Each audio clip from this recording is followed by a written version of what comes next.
This is an absolute mess right now. This will look really nice in the end. Trust the process. I feel so confident about that. Please.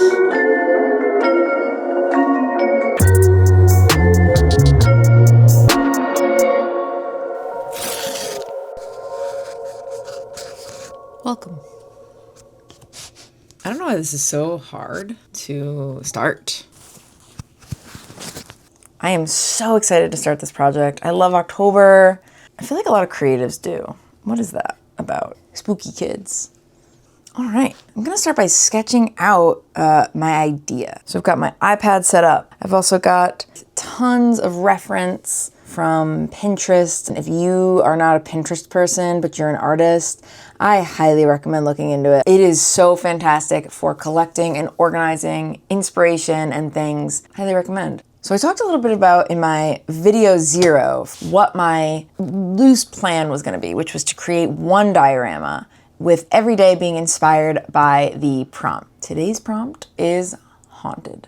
You know, I thought that was like a softball, easy one for day one. Now, it would be easy to think that I tailored this list for this diorama, but you have to take my word for it, I didn't. However, I am now gonna plan the entire diorama around this set of words, and I think I have a cool idea. I have these wooden boards. I believe it's a Michaels brand, like very cheap art supply. And I thought one of these would be great to build this diorama on. I think that's kind of all I need to know before I start concepting. So, day one, haunted. I have an idea that works for that pretty well. And it rhymes with rave lard. Those of you who know Procreate know that I can export this as a time lapse, but that's not as cool looking as filming this top down, and I think it looks pretty good. All right, so I'm gonna start with a top down view of the wooden board, and I'm thinking graveyard, if that wasn't clear by my really awful joke earlier. I'm just gonna try to make a spooky old graveyard plan. I would like a sort of mausoleum. And then I would like to have sort of like big posts that kind of go along the edge. I'm picturing these as like big kind of stone posts, and then I'll have sort of like kind of little spiky wrought iron bits in between. I also want to make sure that there's like a bigger, like more ornate gate and tons of room for gravestones. That could be nestled right in with that fence. I want a tree. It might be cool for the tree to be this sort of like center point. A big kind of tree in the center and have like roots and stuff. I also think it would be cool if the tree had like a stone base, maybe like really run down, of course. I think the roots could even be like growing out of it, you know? There definitely could be like a cool path. Starts at the kind of gate. Maybe it kind of curves up and kind of like falls into ruin. So this is me drawing it sort of dissipating into the overgrown. This is also why I like to plan stuff out, because I actually feel like the tombstone part of it can be a little freeform. Like as long as I have the overall flow, I think I'm gonna make a much more pleasing looking thing if I keep it loose. So yeah, we'll make sure that these are all really interesting and different. I have tons of reference. I want there to be lots of details, but we can kind of get to that. I might make the path more like implied, like it's really kind of torn up in places. I want this to look very rough. Cool, I like this plan. I'm having trouble figuring out how to start and prepare these wooden boards to have ground or texture. I'm thinking of just going straight in with some Sculptamolds. Could also add some foam and kind of build it out that way. I could also do both. Yeah, I'm gonna do both. So let's do it.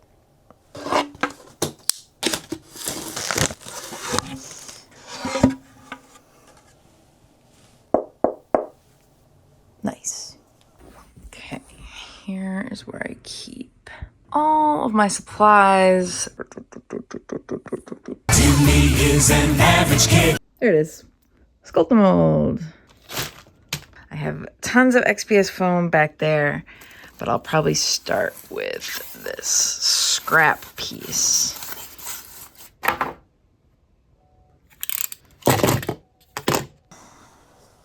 Maybe it's a little better from this side. It's not really that much different from that side, but I'm not gonna move the camera again, so this is what you gonna get. I just want like a little bit of variation in the overall elevation and stuff. I can do something like that.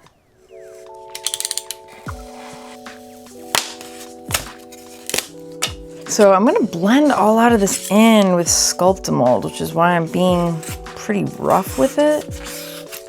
A lot of this texture, you know?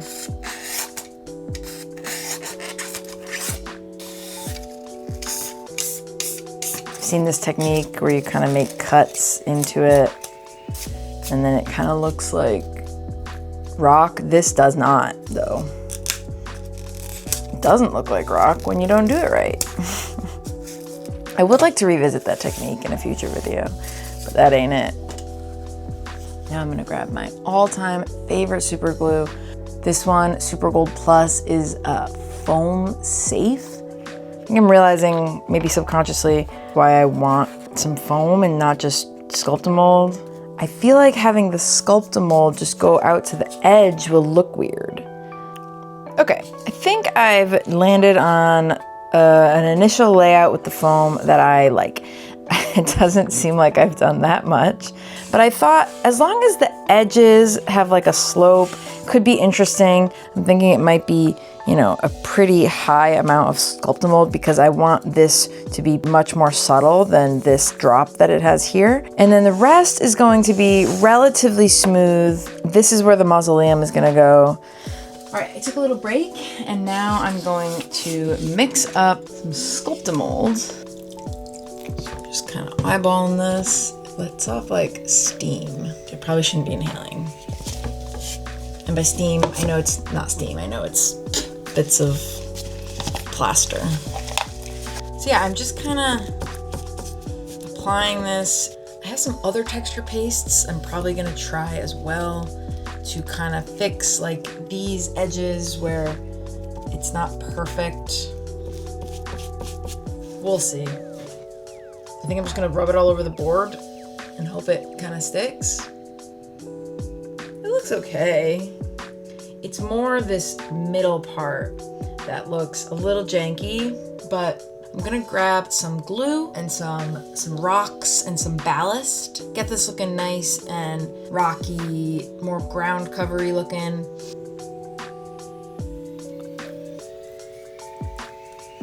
I'm actually excited about this. This looks like it might work really well. This is already like way more elaborate ground than I really need in a cemetery. But I like this part. I like doing organic stuff. It's fun and forgiving. Whoop! It's not a phase, Mom. I'm making a cemetery. I don't want a ton of these rocks, but just a little bit to add some variation. I'm noticing that the glue is just not really seeping in. I'm just going to do my trusted method of isopropyl alcohol to break the surface tension, and then some scenic cement from Woodland Scenics. Tons of isopropyl alcohol. I can already see the isopropyl alcohol having an effect on the glue that was already there. It's helping it spread out a little bit more. And now I can just zone in on all the spots that look a little dry. It's me from a couple hours later. It's dried a little bit, and I thought maybe now is actually a good time to hit the edges with a little bit of texture paste. I got some baking soda, adding some, yet again, more of that ballast that you saw me add earlier.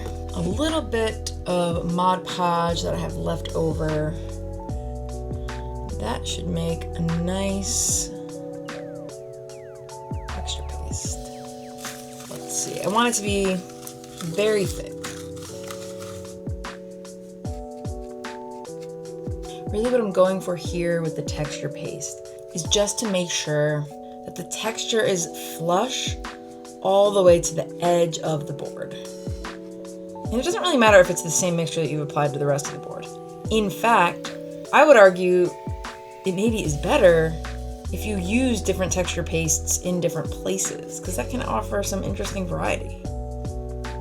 This type of thing does take a little extra time, but I really do think it can be what separates out an amateur, more looking build and something that is a little bit more professional.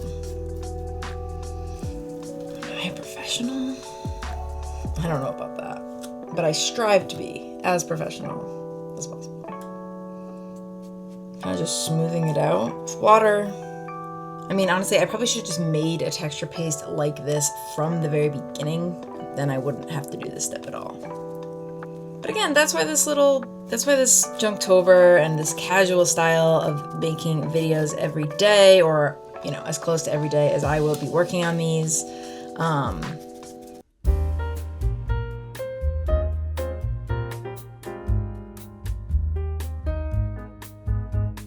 Because you're really getting to see the in-betweens.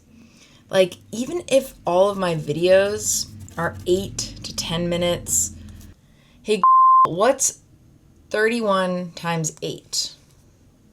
31 times 8 is 248.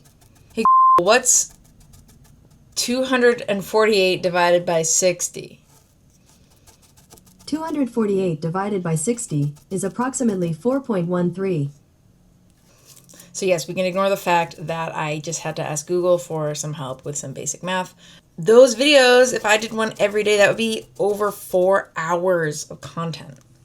So yes, this is just one build, and I'm probably not spending that much more time on this one build than I would in a normal video, and my typical videos are about 30 to 40 minutes long. You're missing a lot of content that would otherwise end on the cutting room floor because I don't want to put out a 4-hour-long video. My point in saying all this is you're getting to see not just a longer selection of the process in general, but a lot of that is going to be mistakes. Now, I'm still going to be doing normal length videos, but that's why I think these hobby vlogs are so cool, that this hobby is embracing them. Huge thank you yet again to Trent for starting up this trend, because like, you're getting parts of the process that you wouldn't normally get to see. Hopefully this first video is interesting, but man, like, there is no way I would have shown all the little steps of making this texture paste and applying it to this board. I just would have edited it down to like a few shots. So thank you to everybody who has been watching these types of videos. I know this is just kind of my first one, but it's really cool that people have been digging them, because I think that it could be a really cool and beneficial thing for our hobby. Okay. I'll see you tomorrow.